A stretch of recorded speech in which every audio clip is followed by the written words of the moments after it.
పూరా local. Welcome to పూరా local. ఈ మధ్య కాలంలో హోటళ్లు, రెస్టారెంట్లు అంబియన్స్ పేరుతో కస్టమర్లను బాగా ఆకట్టుకుంటున్నాయి.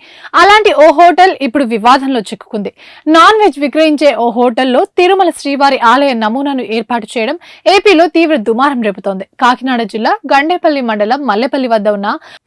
జిల్లా గండేపల్లి మండలం మల్లెపల్లి వద్ద ఉన్న రాయుడు గారి మిలిటరీ హోటల్లో తిరుమల ఆనంద నిలయం తరహాలో సెట్టింగ్ వేశారు.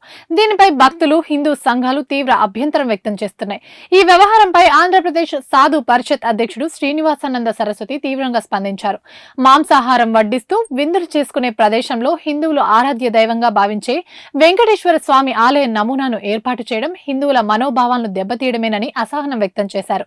వ్యాపార ప్రదేశాల్లో భక్తితో స్వామివారి ఫోటోలు పెట్టుకోవచ్చు, కానీ ఏకంగా ద్వార పాలకులతో సహా ఆలయాన్ని తలపించే సెట్టింగ్లు వేయడం సరికాదన్నారు.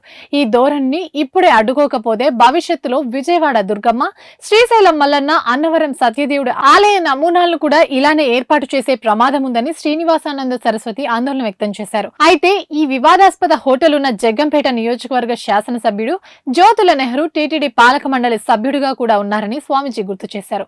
ఈ హోటల్ను ఆయన చేతుల మీదుగానే ప్రారంభించారని ప్రచారం కూడా జరుగుతోందని, కాబట్టి ఆయనే చొరవ తీసుకుని ఈ సమస్యను వెంటనే పరిష్కరించాలని డిమాండ్ చేశారు.